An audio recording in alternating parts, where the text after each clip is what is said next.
الحمد لله الحمد لله والصلاة والسلام على سيدنا محمد وعلى آله وأصحابه أجمعين. الحمد لله والصلاة والسلام على سيدنا محمد وعلى آله وأصحابه أجمعين. أما بعد فأعوذ بالله من الشيطان الرجيم. بسم الله الرحمن الرحيم. وإذا تتلى عليهم آياتنا بينات قال الذين كفروا للذين آمنوا أي الفريقين خير مقاما وأحسن نديا وكم أهلكنا قبلهم من قرن هم أحسن أثاثا ورئيا. صدق الله العظيم.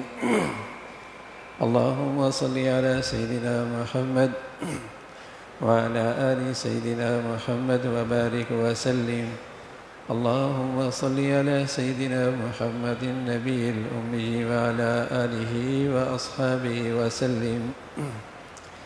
میرے معزز مسلمان بزرگوں، عزیز بھائیوں، کامیابی کا لفظ ایک پسندیدہ لفظ ہے. کامیاب ہونا،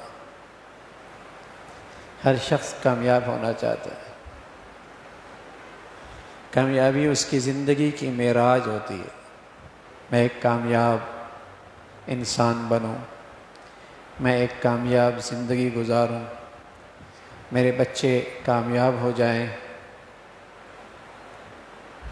یہ ایک دلوں کی ایک آرزو، ایک تمنا، ایک خواہش ہر زندہ انسان کے اندر ہوتی ہے. کامیابی کا نقطہ نظر، کامیابی کا نقطہ نظر اہل کفار کے ہاں، اہل دنیا کے ہاں، جن کی زندگی کا مقصد، زندگی کی غرض و آیا دنیا ہے، ان کے ہاں کامیابی کا نقطہ نظر جو مادیہ پرست ہیں، جن کی ساری زندگی کا حاصل مادیت کو اکٹھا کرنا ہے، ان کے ہاں کامیابی کا نقطہ نظر تو کفار ہوں، دنیا پرست ہوں، مادہ پرست ہوں، ان سب کے ہاں جو کامیابی کا نقطہ نظر ہے وہ مادیت کا زیادہ ہونا ہے. جس کے پاس دنیا کی مادی نقشے زیادہ ہیں وہ کامیاب. جب مسلمان کفار سے کہنے لگے کہ کامیابی کی راہ یہ ہے جو محمد الرسول اللہ صلی اللہ علیہ وسلم نے دی ہے، یہ کامیابی کی راہ ہے، تو وہ فوراً کہنے لگے ای الفریقین خیر مقاما و احسن ندیا. انصاف سے کام لو، ہم دونوں میں سے بہتر حالت میں کون ہے؟ آرام میں ہم ہیں، محلات ہمارے پاس ہیں، ساز و سامان ہمارے پاس ہے، زندگی کی عیش و عشرت کے نقشے ہمارے پاس ہیں، اور تم دعوت دے رہے ہو کہ محمد الرسول اللہ صلی اللہ علیہ وسلم کی زندگی میں کامیابی کی راہ ہے، کامیابی اس راہ میں ہے، کوئی انصاف سے کام لو. یہ کفار کہنے لگے. آج جب مسلمان بچوں کی تربیت، تعلیم مادی نظام تعلیم کے تحت ہوتی ہے تو انہیں بھی اسلام کے بارے میں شک ہونے لگتا ہے کہ یہ کیسے مسلمان ہیں، ہمیشہ پسماندہ دنیا میں رہیں گے اور ہمیشہ ترقی پذیر ملکوں میں رہیں گے. وہ دیکھو نا، ترقی یافتہ دنیا ہے. کامیاب تو وہ ہیں جو آج ترقی یافتہ دنیا میں رہ رہے ہیں، جن کے پاس زندگی کے بہت خوبصورت نقشے ہیں. تو مسلمانوں کے گھروں میں پیدا ہونے والے بچے بس اوقات ایمان اسلام کے بارے میں بدگمان ہو جاتے ہیں کہ یہ راستہ کیسے کامیابی کا ہے کہ مسلمان ہمیشہ پاسماندہ ہی رہیں، ترقی پذیر ہی رہیں، آزمائش اور تکلیفوں ہی میں رہیں۔ اگر کفر کا راستہ غلط ہے تو آج وہ ترقی پذیر، ترقی یافتہ کیوں ہے؟ اور ان کے پاس زندگی کے راحت و آرام کے ایسے شاندار نقشے کیوں ہیں؟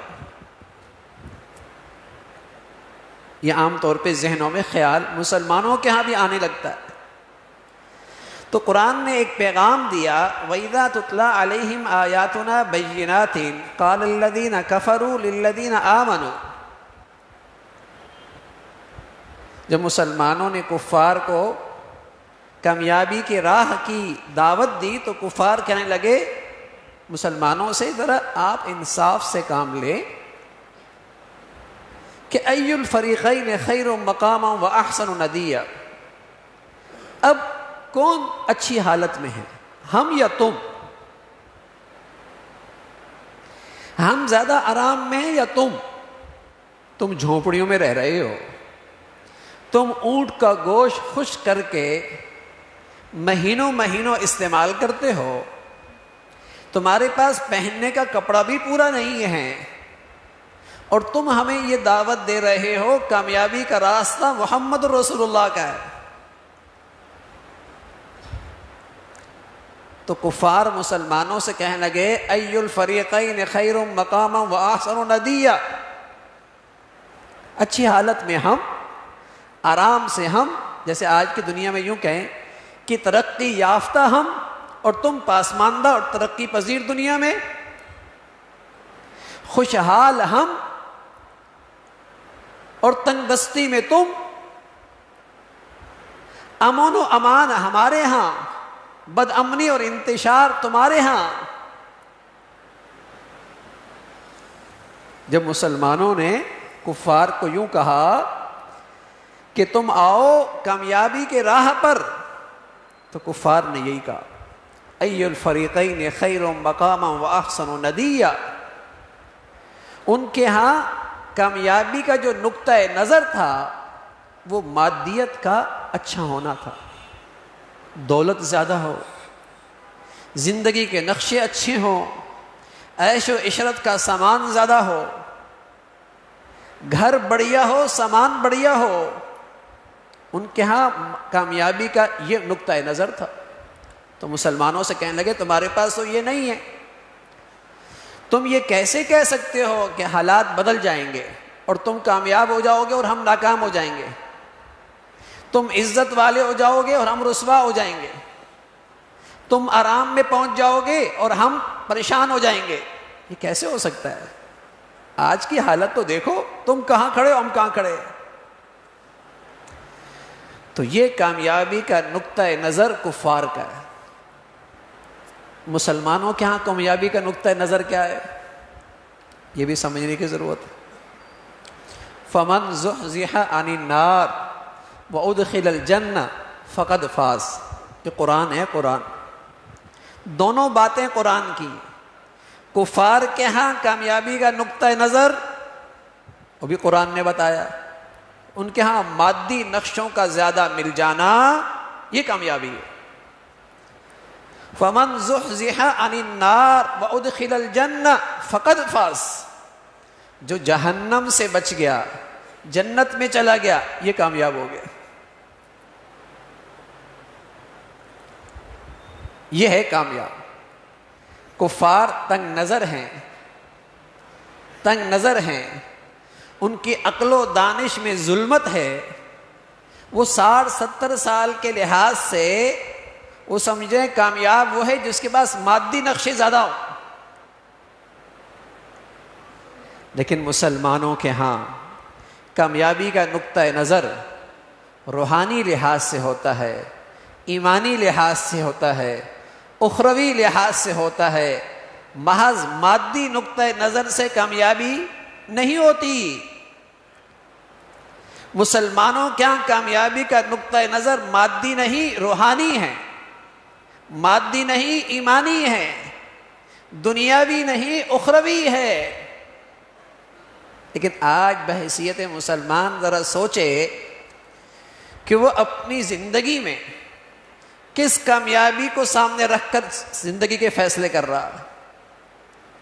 وہ اپنے بچوں اور بچیوں کی تعلیم اور تربیت میں کس کامیابی کو سامنے رکھ کے فیصلے کر رہا ہے. ایمانی لحاظ سے، روحانی لحاظ سے، اخروی لحاظ سے، یا وہی کامیابی کا نقطہ نظر ہے جو کفار کے ہاں ہے.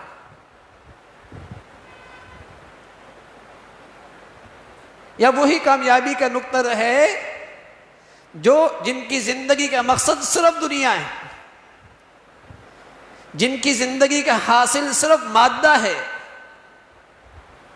مسلمان سوچے، مسلمانوں کے ہاں تو کامیابی کا نقطہ نظر ایمان ہوا کرتا تھا، روحانیت ہوا کرتی تھی، اخروی لحاظ سے کامیابی ہوا کرتی تھی. تو کفار مسلمانوں سے کہتے تھے کہ آج ہم تم سے زیادہ آرام میں، ہم ترقی یافتہ، ہمارے پاس ساز و سامان زیادہ، تم کیسے کہہ سکتے ہو کہ تمہارے پاس کامیابی کی راہ ہے اور کل تم کامیاب ہو جاؤ گے؟ تو اللہ رب العزت نے اس کا جواب دیا، وَكَمْ أَهْلَكْنَا قَبْلَهُمْ مِنْ قَرْنٍ هُمْ أَحْسَنُ أَثَاثًا وَرِئْيًا. دنیا کی تاریخ تو دیکھو، جن کے پاس دنیا کے عیش و عشرت کے بڑے نقشے تھے، مضبوط سلطنتیں تھیں، غیر معمولی مادی نقشے تھے، پھر اللہ نے انہیں کیسے تباہ و برباد کر دیا، کیسے رسوا اور ناکام کر دیا. اگر کامیاب وہ ہوتے تو ان کے ساتھ یہ بربادی تو ان پہ نہ آتی، یہ ہلاکت تو ان پر نہ آتی. تو میرے عزیزو، ایک بہت بڑی غلط فہمی یا بہت کم فہمی یا لا علمی یا جہالت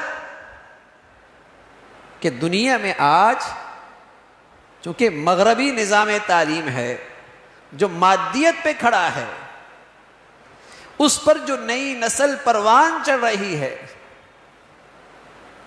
اس کی ذہنیت بنتی ہے کہ تم نے منڈی میں بکنا ہے، مارکیٹ میں بکنا ہے، جو تمہیں مہنگا خریدے گا تم بک جانا، یہی تمہاری کامیابی ہے. تم نے منڈی میں بکنا ہے، دنیا میں تمہارے خریدار ہوں گے، اگر تم مہنگے بک گئے یہ تمہاری کامیابی ہے. چاہے تمہارا خریدار اسلام دشمنی کیوں نہ ہو، دین دشمنی کیوں نہ ہو، ملک دشمنی کیوں نہ ہو، مسلمان دشمنی کیوں نہ ہو، لیکن تمہاری کامیابی یہ ہے کہ تم منڈی میں بکو اور مہنگا بکو. اور اگر تم مہنگے بک گئے یہ تمہاری کامیابی ہے. آج اس ذہنیت کے ساتھ نئی نسل کی تربیت ہو رہی ہے، اور مسلمانوں کا کامیابی کا نقطہ نظر یہ تھا کہ میں تمہیں ساری دنیا بھی اگر خریدار بن جائے اور دنیا کی ساری دولت بھی اکٹھی ہو جائے اور تمہاری قیمت لگنے لگ جائے، لیکن تمہارا وہاں ایمان خطرے میں ہو، تم صاف کہہ دینا کہ تمہارے پاس وہ دولت ہی نہیں ہے کہ تم مجھے بھی خرید سکو. وہ دنیا میں سکہ رائج ہی نہیں ہوا کہ تم مسلمان کی بھی قیمت لگا سکو اور اہل ایمان کو بھی خرید سکو. اس لیے کہ مسلمانوں کے یہاں ایمان اتنی قیمت رکھتا تھا، اتنی اس کی قدر و منزلت تھی. وَحَبَّبَ إِلَيْكُمُ الْإِيمَانِ، مسلمانوں کے لیے زندگی میں سب سے قیمتی چیز، سب سے محبوب دولت ان کا ایمان ہے. اس سے بڑی کوئی دولت نہیں. تو یہ مسلمانوں کے یہاں کامیابی کا نقطہ نظر تھا، ایمان. جس صاحب کا ایمان بڑھیا ہے، جس کی زندگی میں ایمانی زندگی ہے، مسلمانوں کے ہاں یہ کامیابی کا معیار تھا. اگر آپ اس معیار کو ہٹائیں، تھوڑی دیر کے لیے ہٹائیں، تو اللہ کے نبی صلی اللہ علیہ وسلم کی صف میں حضرت بلال ہیں، جو مادی نقطہ نظر سے ناکام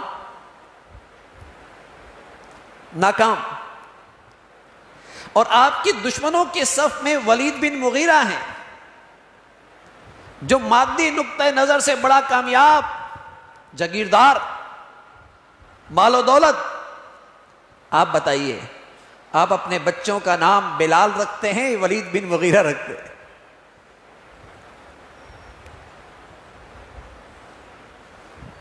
ایک طرف اللہ کے نبی ہیں، گھر میں فاقے ہیں، دوسری طرف آپ کا دشمن ابو جہل ہے، جو مکہ کا حکمران ہے۔ بتائیے، کامیاب اور ناکام؟ مسلمانوں کیا کامیابی کا نقطہ نظر ایمان تھا؟ تو ہم کہتے ہیں بلال کے مقابلے میں ولید بن مغیرہ، ابو جہل جیسے ہزاروں لاکھوں بلال کے خاک کے برابر بھی نہیں،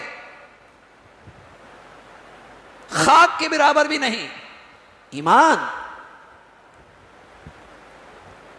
لیکن بدقسمتی سے آج مسلمانوں کے ہاں بھی کامیابی کا نقطہ نظر مادیت، اور اپنے بچوں کو کامیاب دیکھنا چاہتے ہیں، یعنی دنیاوی لحاظ سے ان کے پاس مادی نقشے بڑھ جائیں، چاہے ایمان رہے یا نہ رہے، چاہے اس کی مسلمانی رہے یا نہ رہے۔ حضرت فاطمہ رضی اللہ تعالیٰ عنہ، آپ کے داماد حضرت علی رضی اللہ تعالیٰ عنہ، اللہ کے نبی صلی اللہ علیہ وسلم انہیں اپنا گھر بھی دے رہے، گھر بھی خود دیا۔ بتائیے، مادی نقطہ نظر سے آپ کا داماد کہاں کھڑے ہیں، لیکن سبحان اللہ روحانی اور ایمانی نقطہ نظر سے کامیابی کے اعلیٰ درجے پہ کھڑے۔ تو میرے عزیزو، بڑی غلط فہمی ہے، جیسے اس زمانے میں کفار کہا کرتے تھے، ای الفریقین خیر مقاما واحسن ندیا، دنیاوی حالت ہماری اچھی، ہم تم سے زیادہ آرام میں، ہمارے پاس عیش و عشرت کے نقشے بڑھیا، مادیت دنیا ہمارے پاس، تم کیسے کہہ سکتے ہو کہ کل تم کامیاب ہو جاؤ گے؟ کیوں؟ اس لیے کہ ان کے ہاں نقطہ نظر مادیت، ان کے ہاں جس کے پاس مادہ زیادہ ہے وہ کامیاب ہے، جس کے پاس دنیا زیادہ ہے وہ کامیاب ہے۔ لیکن قرآن نے بتایا مسلمانوں کے ہاں، اہل ایمان کے ہاں کامیابی کا نقطہ نظر ایمان ہوا کرتا ہے، روحانیت ہوا کرتی ہے، اخروی زندگی کی کامیابی ہوا کرتی ہے۔ فمن زحزح عن النار وادخل الجنہ فقد فاز، جو جہنم سے بچ گیا، جنت میں چلا گیا، یہ کامیاب ہے۔ سبحان اللہ، اس میں حضرت بلال سب سے آگے نظر آتے ہیں۔ معراج کا موقع ہے، رسول اللہ صلی اللہ علیہ وسلم فرمانے لگے، واپس جب نیچے آئے، دنیا میں آئے، فرمایا بلال کیا کام کرتے ہو، کون سی ایسی نیکی کرتے ہو؟ میں جنت میں چل رہا تھا، آگے تمہارے قدموں کی آہٹ تھی، کیا کرتے ہو؟ کہا یا رسول اللہ، اور تو کچھ نہیں کرتا، ہمیشہ باوضو رہتا ہوں، اور جب بھی وضو کرنے کی ضرورت پڑتی ہے فوراً 2 رکعت تحیۃ الوضو پڑھ لیتا ہوں۔ حضور علیہ الصلوۃ والسلام نے فرمایا یہی تو وہ نیکی اللہ نے اونچا مقام نصیب فرمایا۔ مادی نقطہ نظر کے لحاظ سے تو وہ کچھ بھی نہیں، لیکن حقیقی لحاظ سے کامیابی ایمان ہوتا ہے۔ آج مسلمانوں کو بہت غلط فہمی ہوتی، جب کسی مخلص مسلمان ایمان والے کو کسی آزمائش میں دیکھتے ہیں، کسی تکلیف میں دیتے ہیں، تو کہتے ہیں اگر یہ سچے ہوتے تو آج کامیاب ہوتے نا، سچے ہوتے تو آج یہ کامیاب ہوتے۔ اللہ تعالیٰ نے فرمایا وَأَنْتُمُ الْأَعْلَوْنَ إِن كُنتُم مُؤْمِنِينَ، غالب تم ہی رہو گے اگر تمہارے پاس ایمان ہے۔ اللہ میاں پھر یہ میدانوں میں مسلمان مارے کیوں جاتے ہیں؟ یہ مسلمان میدانوں میں زخمی کیوں ہوتے ہیں؟ وہاں تو حضرت حمزہ بھی زخمی ہوئی ہیں، اور شہادت بھی ایسی ملی کہ جسم کے ٹکڑے ہو گئے، پہچان بھی مشکل ہو گئی. وہ تو ایمان کے اعلیٰ درجے پہ تھے. فرمایا ان یمسسکم قرح فقد مس القوم قرح مثلہ، اگر تمہیں زخم لگے ہیں تو تمہارے دشمن کو بھی تو لگتے ہیں. وَتِلْكَ الْأَيَّامُ نُدَاوِلُهَا بَيْنَ النَّاسِ، یہ دن تو آتے رہتے ہیں میدانوں میں ایسے، لیکن اللہ رب العزت یہ چاہتے ہیں وَلِيَعْلَمَ اللَّهُ الَّذِينَ آمَنُوا، اس سے ایمان والوں کی پہچان ہوتی ہے کہ مومن کون ہے، منافق کون ہے، مخلص کون ہے، مفاد پرست کون ہے. اس لیے میدانوں کے اندر مسلمانوں پہ یہ قربانیاں آتی ہیں. وَيَتَّخِذَ مِنْكُمْ شُهَدَاءَ، یہ مسلمان میدانوں میں اس لیے بھی دنیا سے جاتے ہیں تاکہ اللہ انہیں شہادت کا بلند مرتبہ نصیب فرمائے. شہادت کا وہ منصب جس کی تمنا اللہ کے نبی کیا کرتے تھے، جس کی آرزو رسول اللہ صلی اللہ علیہ وسلم کیا کرتے تھے. دنیا سے ایسا جانا کہ اللہ کے راستے میں میری جان چلی جائے، یہ رسول اللہ صلی اللہ علیہ وسلم کی آرزو رہی ہے، چاہت رہی ہے. آپ علیہ الصلوۃ والسلام فرمایا کرتے تھے وَدِدتُّ أَنْ أُقْتَلَ فِي سَبِيلِ اللَّهِ ثُمَّ أُحْيَا ثُمَّ أُقْتَلْ ثُمَّ أُحْيَا ثُمَّ أُقْتَلْ. اللہ مجھے تیرے راستے میں شہادت ملے، لیکن پھر زندگی ملے، پھر شہادت ملے، پھر زندگی ملے، پھر شہادت ملے. تو میرے عزیزو، وہ لوگ بھی کامیاب ہیں جو ایمان کی حالت میں اللہ کے راستے میں قربان ہوتے ہیں، بلکہ وہ کامیاب نہیں، کامیابی کے اعلیٰ منازل پر اللہ کا قرب کا اعلیٰ درجہ انہیں نصیب ہوتا ہے. تو ہمیشہ کامیابی کا نقطہ نظر ہمارے ذہنوں میں صحیح ہونی چاہیے، ہماری سوچ اور فکر سلامت ہونی چاہیے. اللہ رب العزت ہر قسم کے گمراہیوں سے محفوظ فرمائے. وآخر دعوانا الحمد للہ رب العالمین.